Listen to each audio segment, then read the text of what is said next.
Welcome back, everyone. Tonight, I'm bringing you 3 deeply disturbing stories from spring break. That week every year when students across the country escape their routines, head to beaches or cabins or foreign cities, looking for freedom and adventure. These aren't stories about hangovers or embarrassing moments or minor mishaps. These are real experiences from real people who discovered that spring break, with its unfamiliar locations, its lowered inhibitions, its distance from home and safety, can create the perfect conditions for something to go terribly, horrifically wrong. Before we dive in, I want to know, have you ever felt unsafe during spring break or a vacation? Have you been somewhere that seemed fun at first but gradually revealed itself to be something darker? Drop a comment and share your experience, because what you're about to hear will make you think twice about trusting strangers, about following crowds to unfamiliar places, about assuming that everything is as it appears. What separates a memorable spring break from a nightmare is sometimes just one wrong decision, one ignored instinct, one person with bad intentions who sees an opportunity. Alright, let's begin. And remember, every word of these stories is true. Story 1. The cabin that wasn't what it seemed. This happened during spring break about 4 years ago. My girlfriend Anna had been talking about taking a cabin trip for months. Just somewhere quiet where we could disappear for a few days with no obligations, no schedules, no crowds. Anna isn't really the spring break party type. Neither am I, honestly.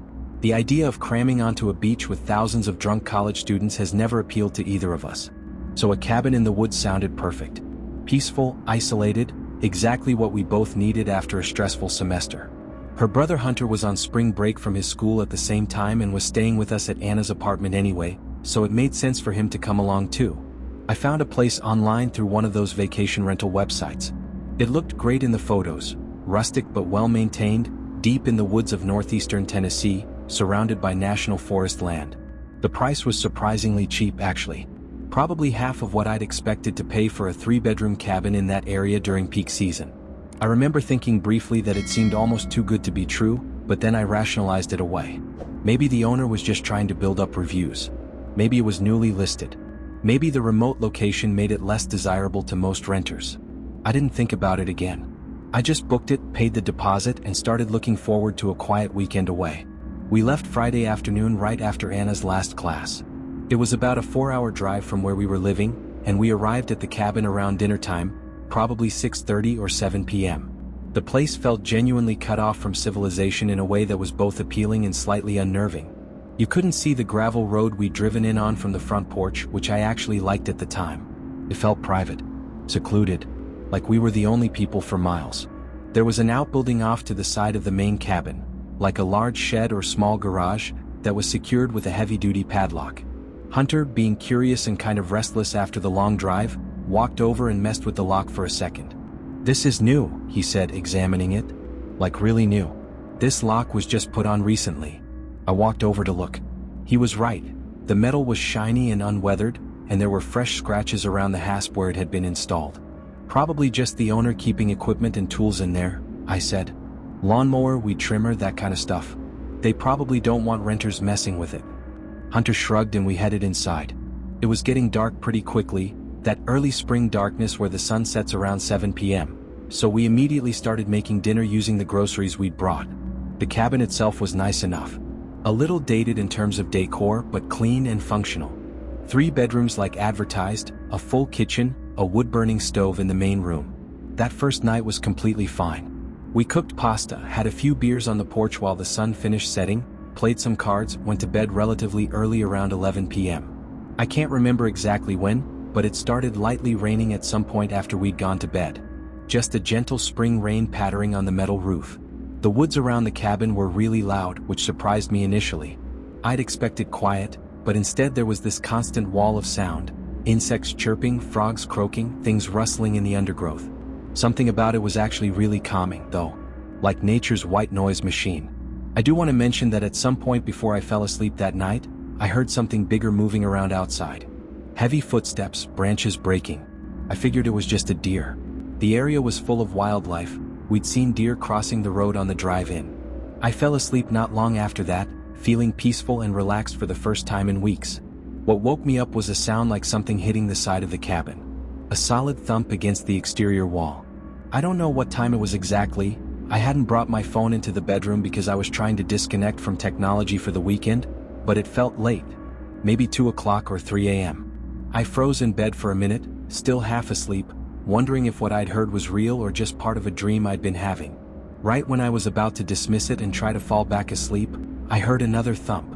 Same sound, same location against the wall. Definitely real.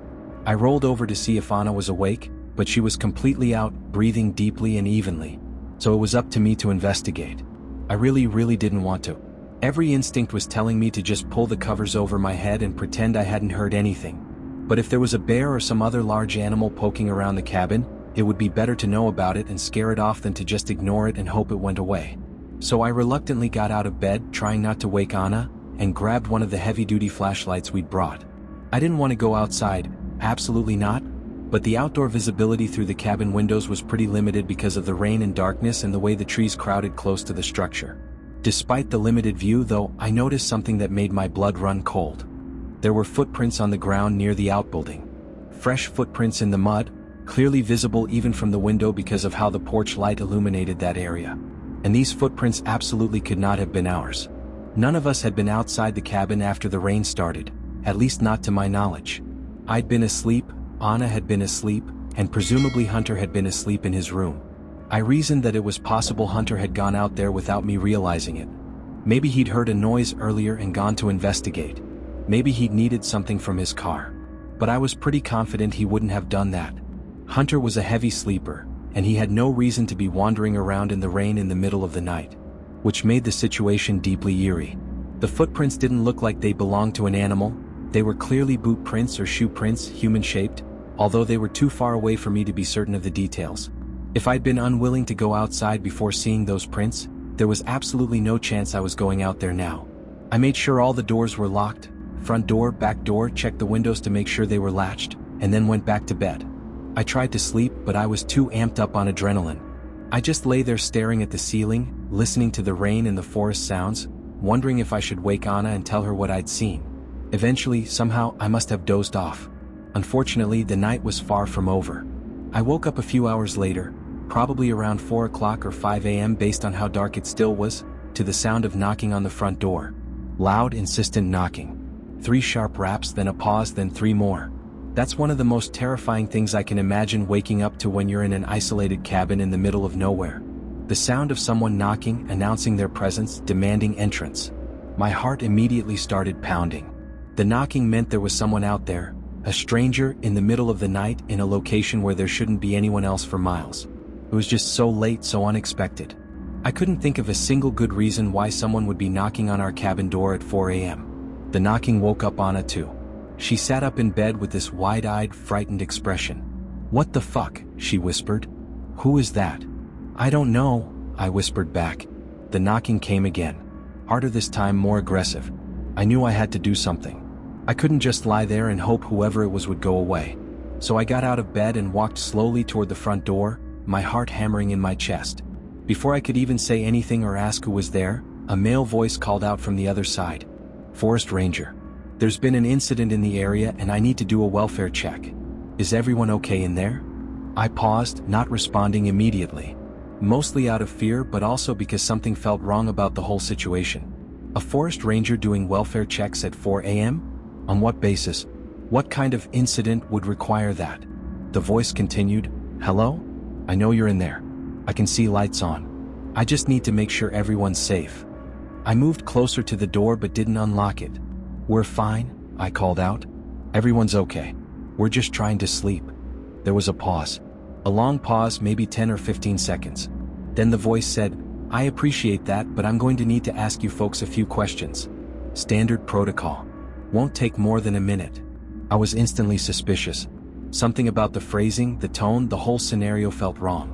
I was almost fully confident at that point that the person on the other side of the door was not any kind of law enforcement or Park Service employee. Real rangers don't show up at 4 a.m. for welfare checks, without radioing ahead or calling first. They don't operate alone in the middle of the night. And they definitely don't insist on asking questions through a locked door at an occupied rental cabin. At that point, I heard Hunter's bedroom door open. He'd woken up from the noise and was standing in the hallway behind me, looking confused and worried. I turned and whispered to him urgently, "Call the police. Right now. Tell them someone's trying to get into the cabin claiming to be a ranger." Hunter nodded and pulled out his phone, stepping back into his room. I went back to the door and engaged with the person outside, trying to stall while Hunter made the call. "What kind of incident?" I asked. "What happened?" "I can't discuss details through the door," the voice responded. "I need you to step outside so we can talk properly." "I'm not coming outside. You can ask your questions from where you are." "That's not how this works. I need to see you to verify your identity." We went back and forth like this for maybe 2 or 3 minutes. Me giving non-answers, him getting increasingly insistent that I needed to open the door or come outside. Then Hunter walked up behind me and whispered close to my ear. "Police said there haven't been any rangers or law enforcement dispatched to this area. They're sending someone out, but it'll take at least 20 minutes. That's what I'd suspected, but hearing Hunter actually vocalize it made my fears spike dramatically. My heart rate kicked up to what felt like dangerous levels. I was genuinely panicking at that point. It was 4 a.m. We were truly in the middle of nowhere, miles from the nearest town or neighbor. And some guy was outside our door pretending to be a ranger, trying to get us to let him in or come out. I don't know how he sensed it, maybe my hesitation, maybe some change in my voice, but it felt like the person on the porch could tell I was onto him. Because his whole demeanor changed instantly. He raised his voice, sounding angry now, and started banging on the door harder. Not knocking, pounding with his fist. "Open this door right now," he shouted. "I'm not asking again." I stepped back from the door instinctively. "I'm not opening anything," I called back, trying to keep my voice steady. "We called the actual police and they're on their way. You need to leave." That only seemed to make him angrier. He started threatening me. "You're interfering with official business. Open this door or I'll kick it down. You're looking at arrest for failure to comply with a lawful order." Anna had gotten out of bed and was standing in the bedroom doorway now, looking absolutely terrified. She screamed at him, "Go the fuck away. Leave us alone." That was apparently the wrong thing to do because he completely lost it. He started kicking the door violently, trying to break it down. The whole frame was shaking with each impact. I yelled at Anna to go lock herself in the bathroom. It was interior, no windows, the most secure room in the cabin. She ran back through the bedroom and I heard the bathroom door slam and lock. Hunter and I grabbed knives from the kitchen, the biggest ones we could find, and just kind of tracked the guy's movements around the exterior of the cabin by sound. We could hear him stomping around, testing windows, still yelling threats. I was beyond terrified, but there was no choice except to prepare for a potential fight. This guy clearly meant us harm.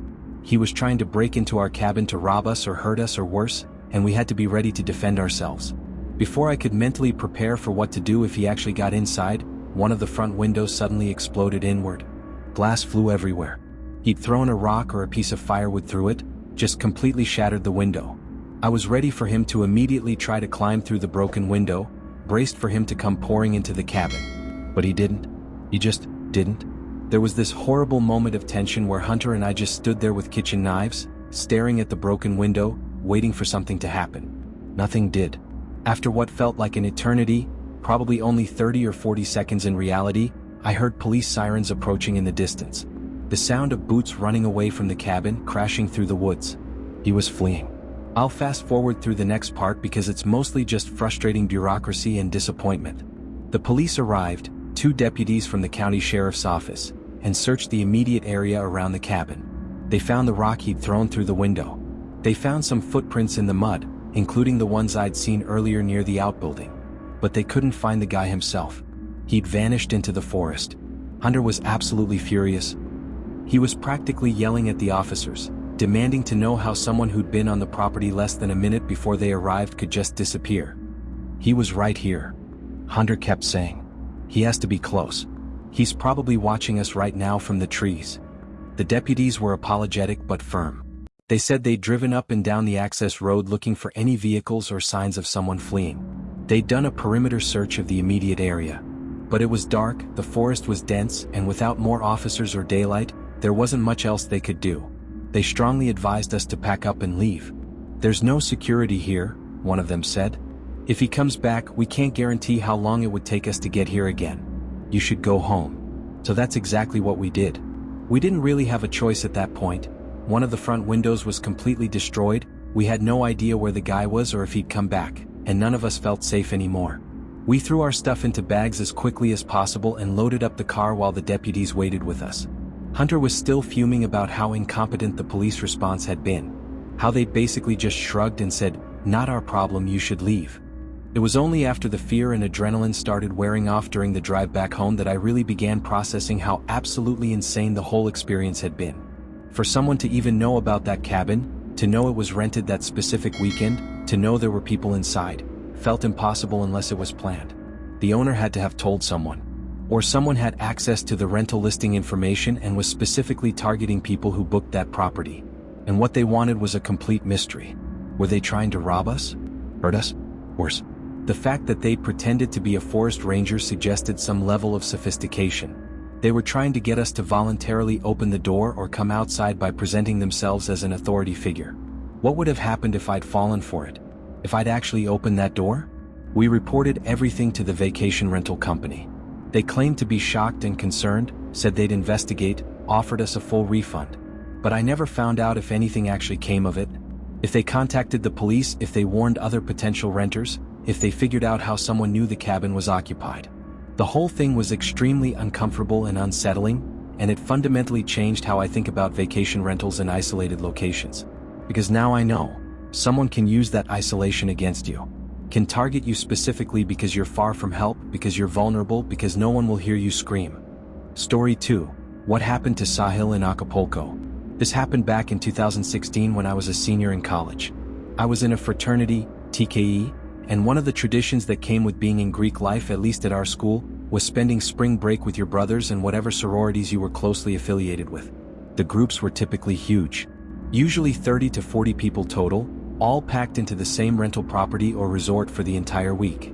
I won't pretend it was the most wholesome or responsible experience you could have in your early 20s, but I also won't pretend I didn't have an absolutely ridiculous amount of fun doing it. That particular year, the plan was Acapulco, Mexico. I don't remember whose idea it originally was, probably one of the seniors who'd been there before, but within a few weeks of the idea being floated, we had something like 40 people booked at this all-inclusive resort on the Pacific coast. The main character in this story isn't actually me. It's my friend Sahil. I'm going to try to put this as diplomatically as possible. Sahil was the kind of person who, no matter what situation you put him in, was going to find a way to make it louder, more chaotic, and more complicated than it needed to be. I say that with total affection because Sahil was genuinely one of the best people I knew in college. Loyal, generous, always down to help a brother out.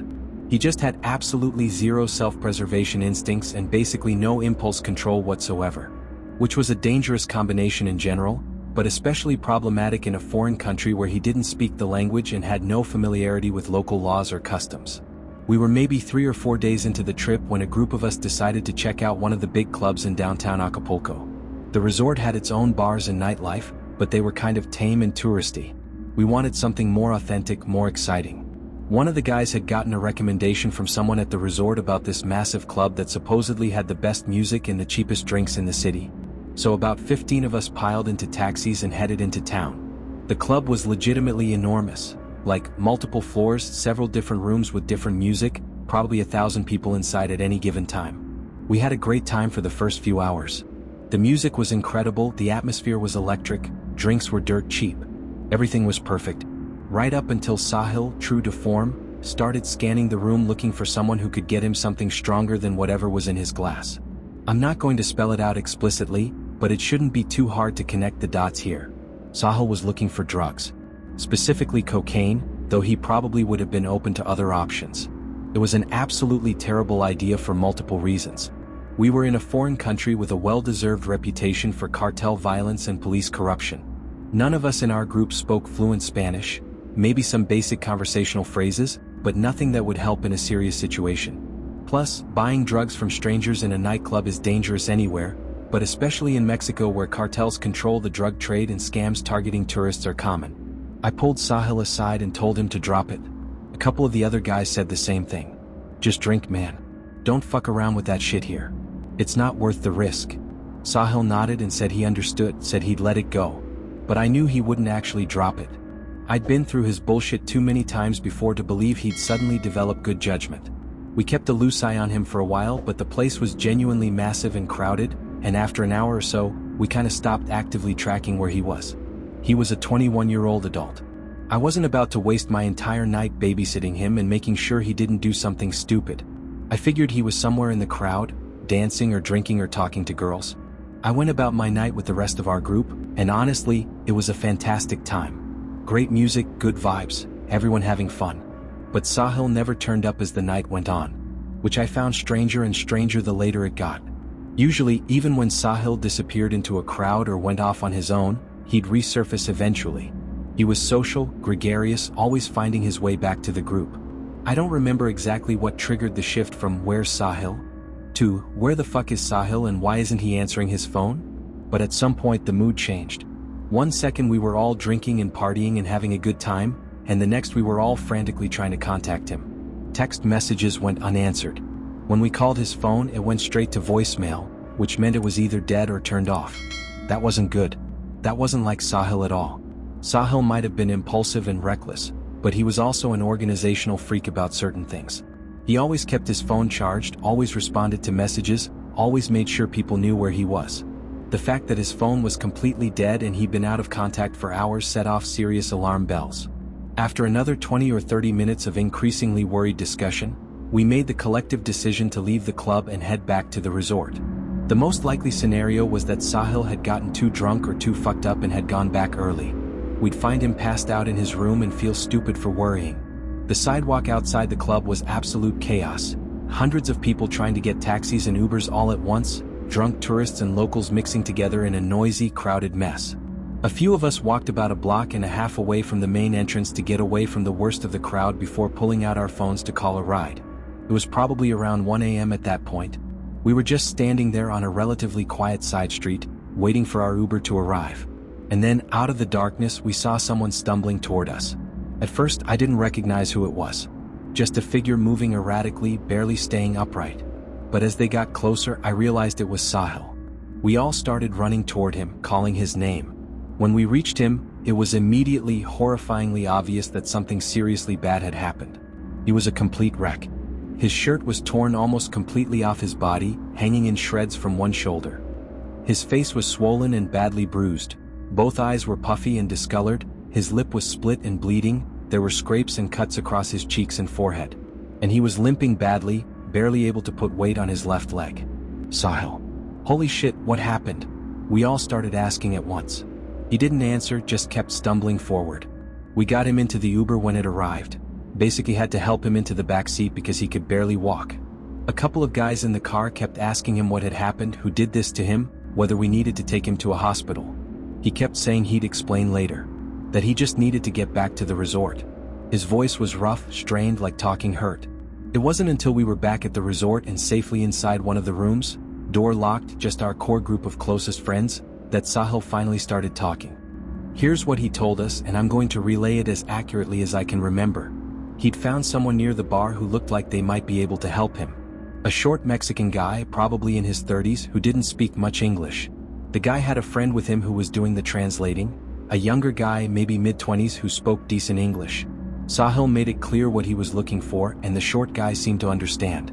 He nodded, smiled, pulled out a small baggie with a white powder sample and offered it to Sahil right there.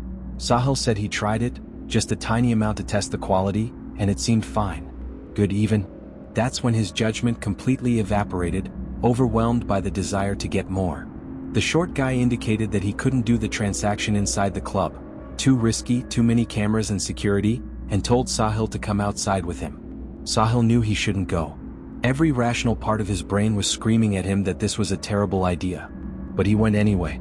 The drugs and alcohol had impaired his judgment to the point where the warning signs that would normally stop him just didn't register.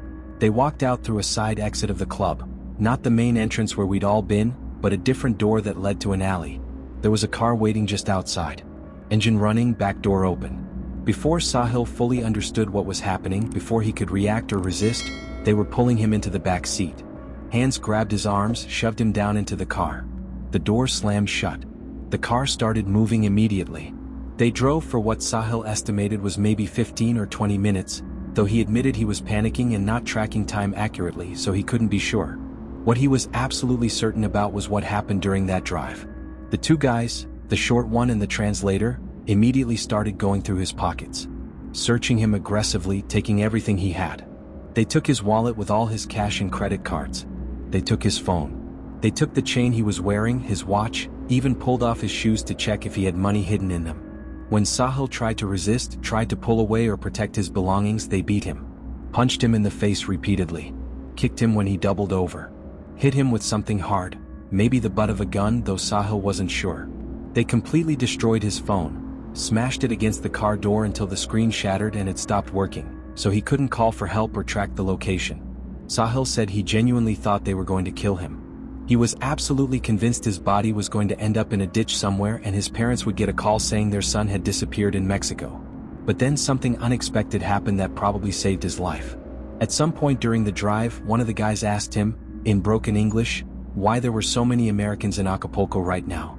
The city was apparently flooded with American college students, way more than usual, and they wanted to know why. Sahil, without really thinking about the implications, explained that it was spring break. That he was there with dozens of other students from the same university, all staying at the same resort. He was basically just answering the question honestly because he was terrified and in pain and not thinking strategically. But he had no idea at the time that he was essentially talking his way out of being killed or trafficked. The two guys had a rapid conversation in Spanish after that. Back and forth, clearly debating something, speaking too fast for Sahil to pick up any words even if he'd spoken Spanish. Then abruptly the car pulled over. They opened the back door and literally threw Sahil out onto the street. He landed hard on pavement, scraping his hands and knees. By the time he scrambled to his feet, the car was already driving away. He was standing on some random road he didn't recognize in a part of the city he'd never been to, with no phone, no money, no identification, barely any clothing. He didn't know where he was or which direction to walk. But he had to choose something. So he started walking in the direction he thought the car had been driving from, basically retracing the route in reverse, hoping it would eventually lead him back toward the tourist areas. And by some absolute miracle it worked. He eventually stumbled onto a street he recognized, then found his way to the area near the club where we'd been. That's when he saw us. When Sahil finished telling the story, we all just sat there in silence for a moment, processing the horror of what had almost happened. We debated calling the police for maybe 3 seconds before unanimously deciding that was probably the worst possible idea. Mexican police in a tourist city dealing with a drunk American college student who tried to buy drugs and gotten robbed? That wasn't going to end well for Sahil. Best case scenario, they'd be useless and dismissive. Worst case, they'd arrest Sahil or shake him down for a bribe. Plus, what would we even tell them? Sahil tried to buy cocaine from strangers and got kidnapped and robbed? That's not exactly a sympathetic victim narrative. We also made the decision not to tell anyone else at the resort what had happened. The story didn't leave our immediate group of closest friends. If the frat leadership found out or if word got back to the university, there could be serious consequences for Sahil: suspension, expulsion, criminal charges. So we kept it quiet. Made up a story about Sahil getting too drunk and falling down some stairs to explain his injuries. I've kept this bottled up for years now. Haven't told anyone outside that core group. But I think about it sometimes. About how close Sahil came to just disappearing. If he hadn't mentioned spring break in the resort, if those guys had decided he wasn't worth the risk of letting go, if they'd driven just a little bit further before throwing him out, he'd be a missing person case. An unsolved disappearance that his family would never get answers about. And the truly fucked up part? Stuff like this happens all the time in tourist destinations. People get targeted, robbed, assaulted, worse. Most of them are too embarrassed or scared to report it. So the official statistics don't reflect the reality of how dangerous these places can be if you let your guard down for even a moment. Stay smart out there. Don't trust strangers offering you things that are too good to be true. Don't go anywhere alone with people you just met. Because sometimes, you only get one chance to make the right decision. And if you make the wrong one, you might not get a second chance. Story 3, The House on the Lake. I've been keeping this bottled up for quite a while now. This happened during spring break of my junior year of college. I graduated a few years ago, so we're going back maybe 5 or 6 years at this point. I should mention up front that I'm kind of a naturally paranoid person. Always have been. I'm hyper aware of my surroundings, skeptical of situations that seem too good to be true, generally cynical about people's motivations. Those honestly aren't the healthiest personality traits to have. I end up spending a lot of mental energy overthinking and worrying about things that probably don't matter. But occasionally, very occasionally, my paranoia is justified. And this is one of those times. My ex-girlfriend Anna had this friend named Lena. Lena was one of those people who's just incredibly socially connected. Always knew where the parties were, always had invitations to events, plugged into every group chat and social circle on campus. Which is why it wasn't surprising when Lena approached Anna with a spring break plan about 3 weeks before break started. She said a girl she knew from her sociology class had told her about a lake house trip out in the Ozarks. According to Lena, a bunch of people from that girl's sorority and some affiliated fraternities were renting this big house on the water for the week. Pretty standard spring break setup, honestly. Not the beach or Mexico or anything exotic, but a lake house party with a big group sounded fun enough. I wasn't exactly the typical spring break type. I'm not great with huge crowds of drunk people I don't know, but Anna really wanted to go and I didn't have a compelling reason to say no. So I figured what the hell. Could be fun. There were 4 of us making the trip. Myself, Anna, Lena, and Lena's boyfriend Colby. Colby volunteered to drive because he had the biggest vehicle. A large SUV that could comfortably fit all 4 of us plus luggage. It was a long drive from our college to the Ozarks, probably 5 or 6 hours, but it was actually pretty pleasant. Everyone was in a good mood, excited for the trip, playing music and talking and laughing. The final stretch of the drive was on this long, winding road that didn't have many houses or buildings on it. Very rural, very isolated, nothing but trees and the occasional driveway. We pulled up to the lake house around 5 p.m., right as the sun was starting to get lower in the sky. My first thought was that Lena had severely undersold how nice this place was. The house was absolutely massive. 3 stories, right on the water with a huge wraparound deck and a dock that extended probably 50 feet out over the lake. It was the kind of house that makes you wonder who actually owns it. This wasn't some middle-class family's vacation home. This was serious money.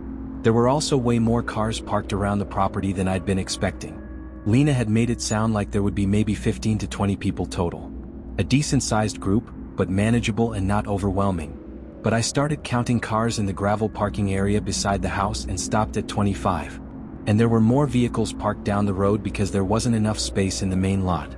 That's where Colby ended up parking, probably 100 yards down the road from the actual house. We grabbed our bags and walked up the front steps toward the entrance. There was a guy standing near the front door who appeared to be greeting arrivals. He looked about our age, maybe a year or 2 older.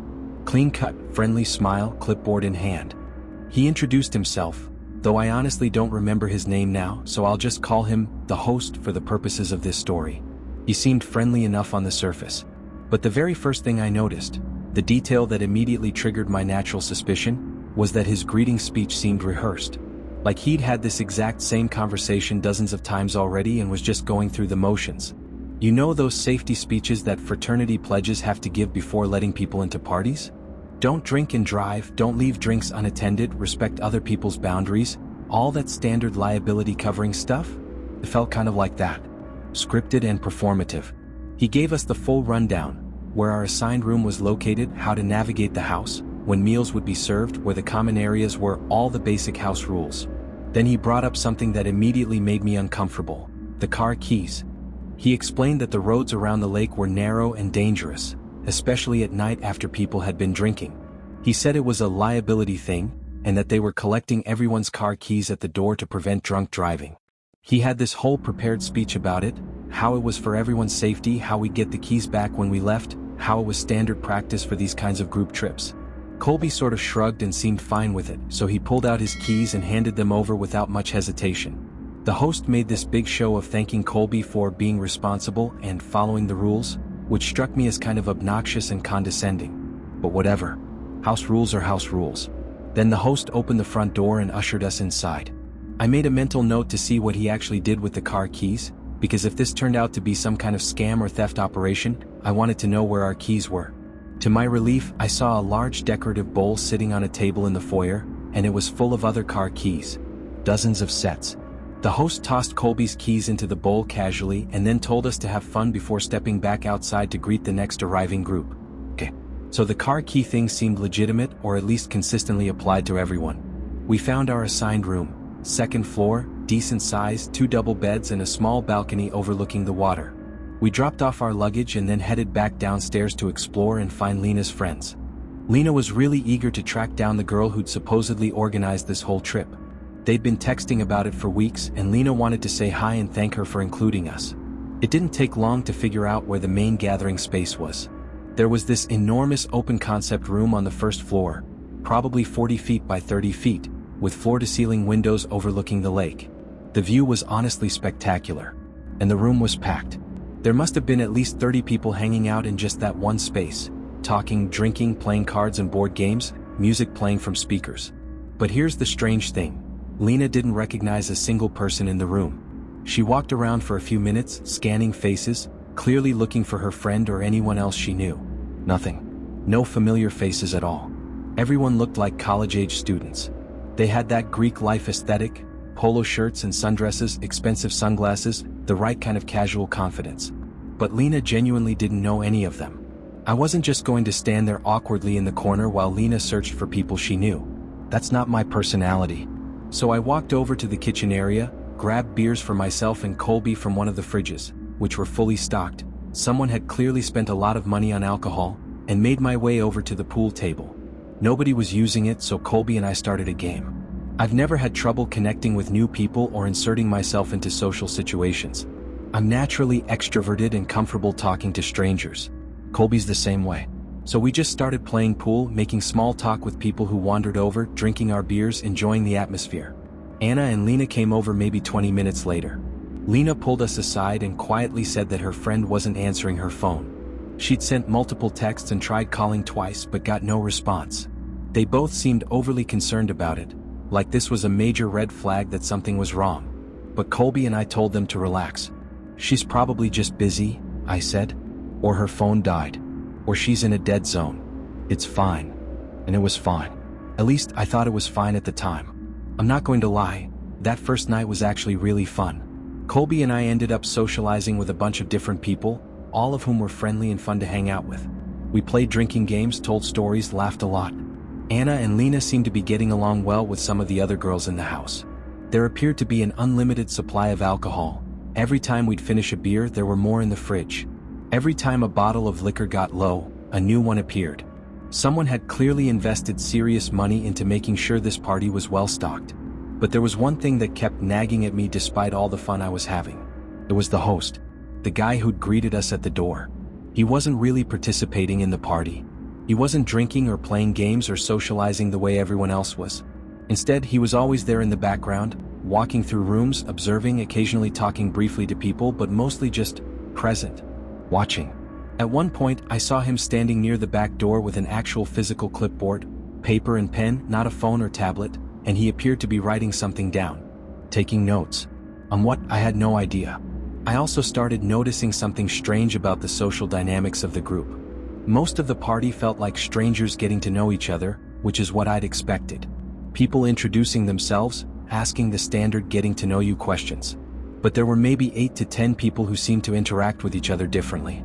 Like they already knew each other well, had inside jokes, had history. At first, I assumed they were the core group, the people who'd actually organized the trip and invited everyone else. But then I noticed something weird.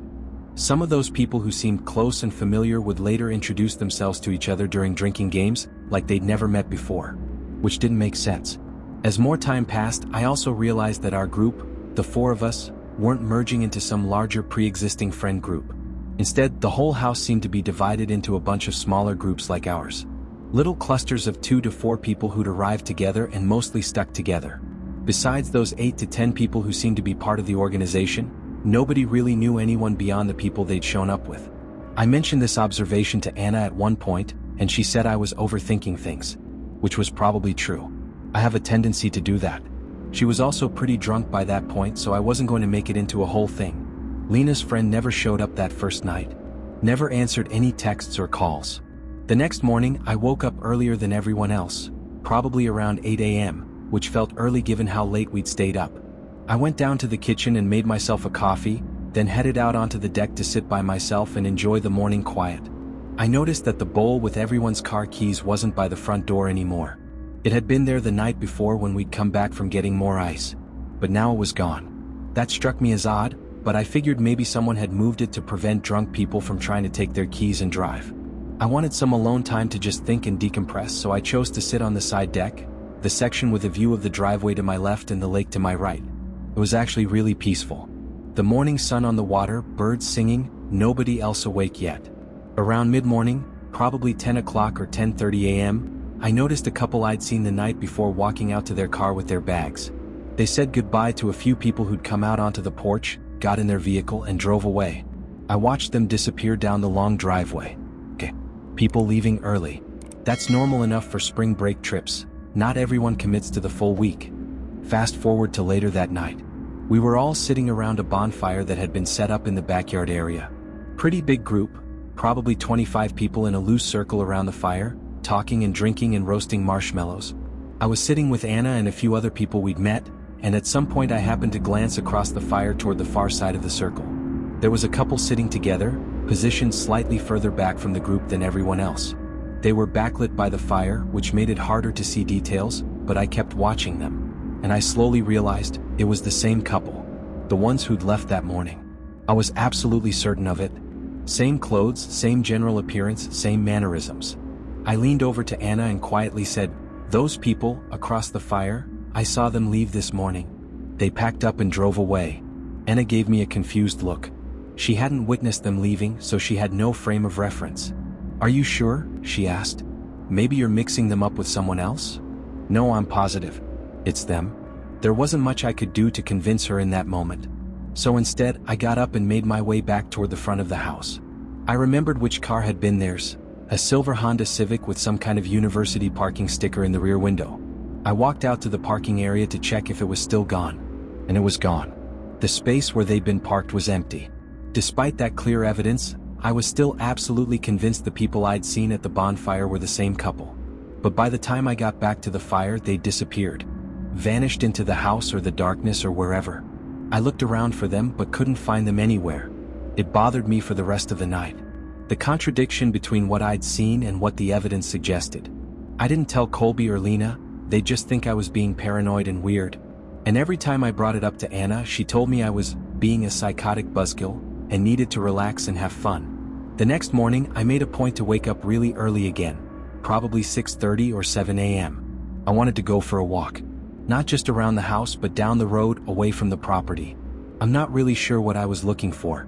Maybe just proof that there was a normal world outside this weird lakehouse bubble we'd entered. I walked about a quarter mile down the road, past a bend where you couldn't see the house anymore. And that's when I found it.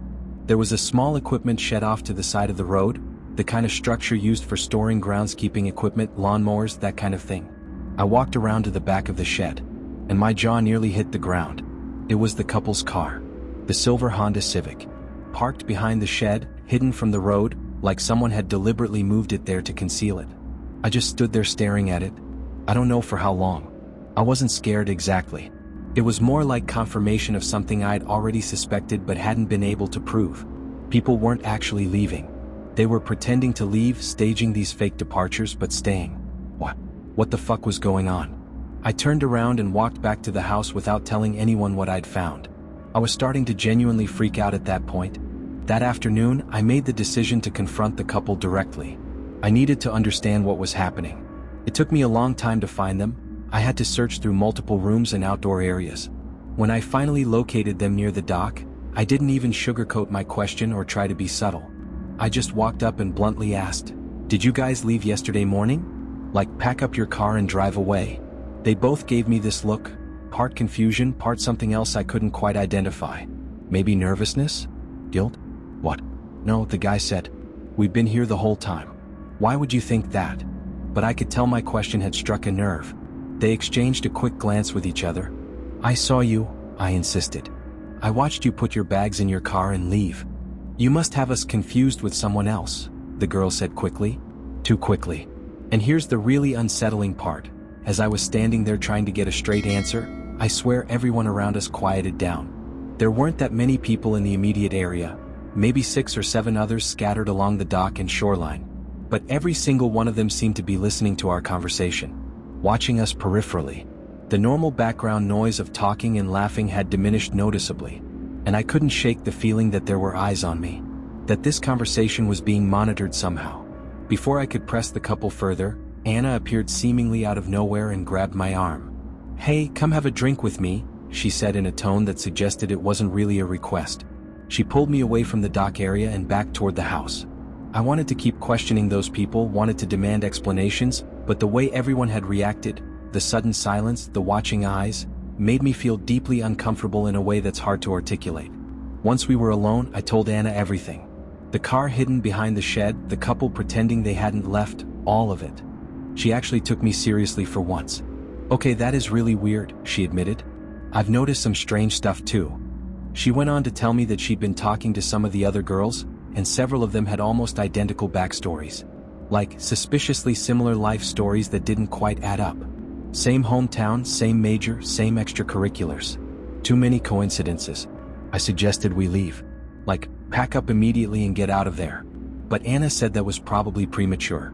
We didn't have actual proof that anything dangerous was happening, just that some things seemed off. We compromised. We'd stay one more night and then leave first thing in the morning regardless of what Colby and Lena wanted to do. By the time I woke up the next morning, I'd made a firm decision. We were leaving. Today.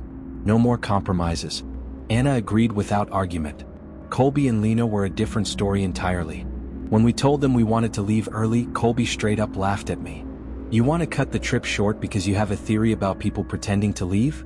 Are you serious? Lena was slightly more understanding but still resistant. She admitted it was weird that her friend had basically ghosted her, and that she didn't recognize anyone despite this supposedly being organized by someone she knew. But I'm not ready to panic over a parked car, she said. Maybe there's a reasonable explanation. We argued about it for probably 15 minutes. I was genuinely stunned by how stubborn they were both being. The evidence was piling up. Lena's friend who never existed, the staged departures, the hidden car, the scripted host, the weird social dynamics.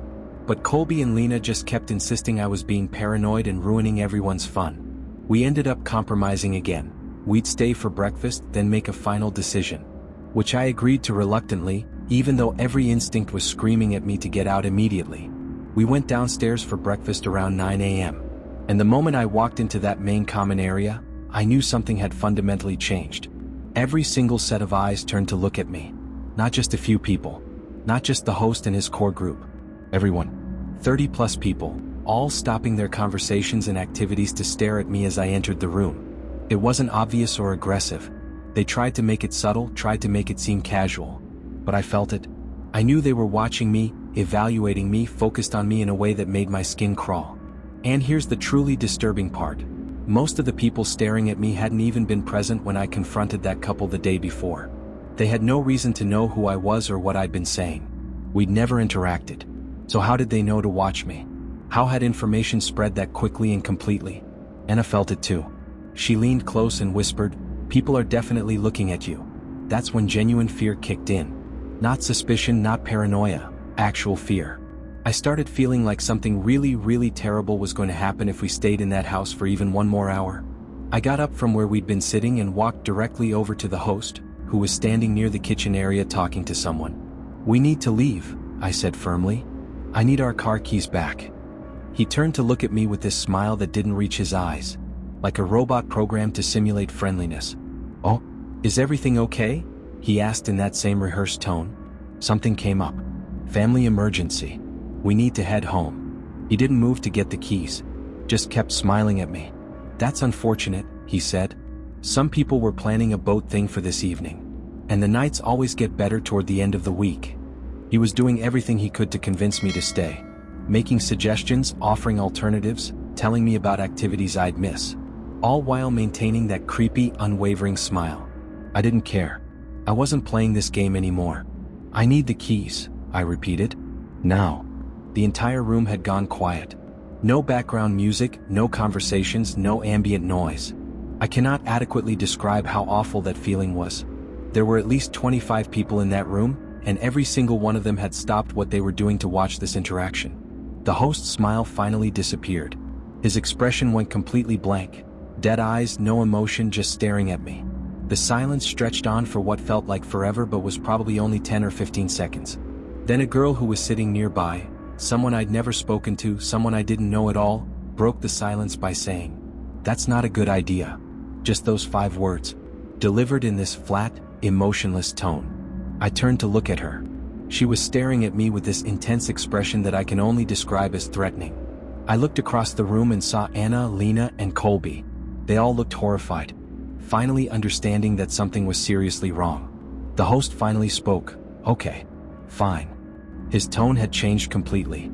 No more friendliness, no more sales pitch. Just cold resignation. "Follow me," he said.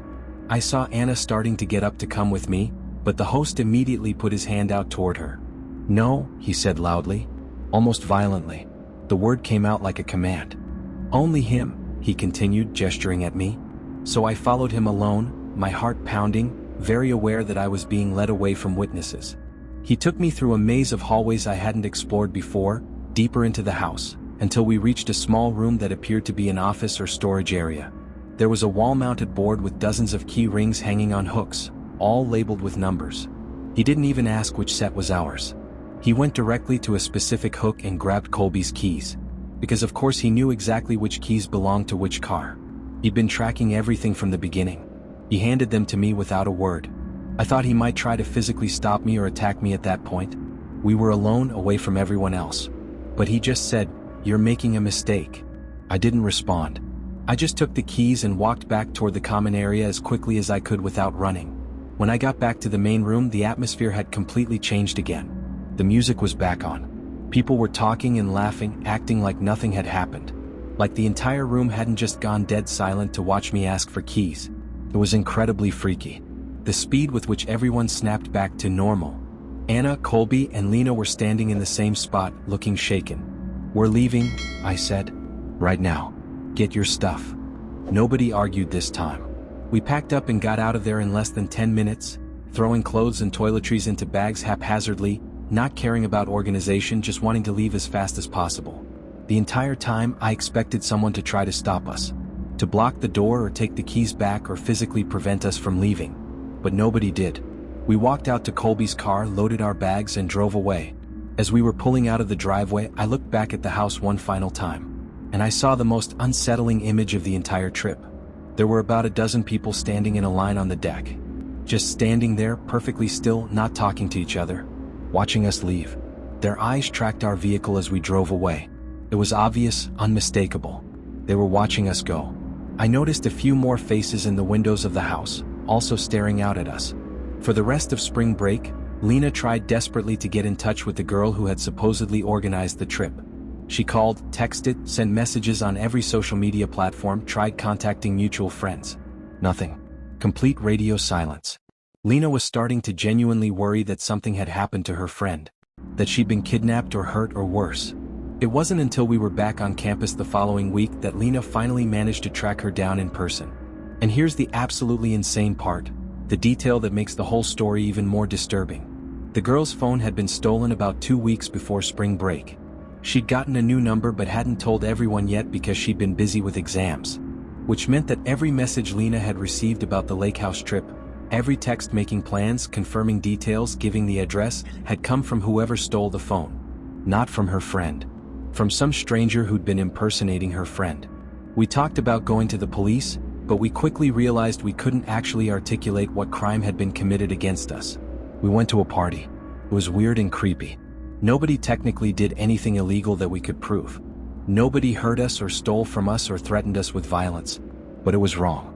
So fundamentally, disturbingly wrong that I felt like one more night in that house would have resulted in some kind of consequence I can't even imagine. This is something I'll genuinely never stop thinking about. Mostly because it's such a mystery. The more you think about it, the less it makes sense. What was the purpose? What were they building toward? What would have happened if we'd stayed the full week? I'll never know. And honestly, I'm grateful I'll never know. 3 people. 3 spring break trips. 3 situations where what should have been fun and carefree revealed itself to be something much darker. I want to thank everyone who shared their experiences. Spring break is marketed as this perfect escape, this week of freedom and adventure. But that same freedom, the unfamiliar locations, the lowered inhibitions, the distance from home, can make you vulnerable in ways you don't realize until it's too late. If you found these stories compelling, please like and subscribe. And if you've had your own disturbing spring break experience, something that started fun but turned sinister, something that still bothers you years later, share it in the comments. These stories need to be told. Stay safe out there, everyone. Trust your instincts when something feels wrong. Don't let friends pressure you into ignoring red flags. Pay attention to who has access to your personal information. And remember, sometimes the most dangerous situations are the ones that look perfectly normal on the surface. Until next time.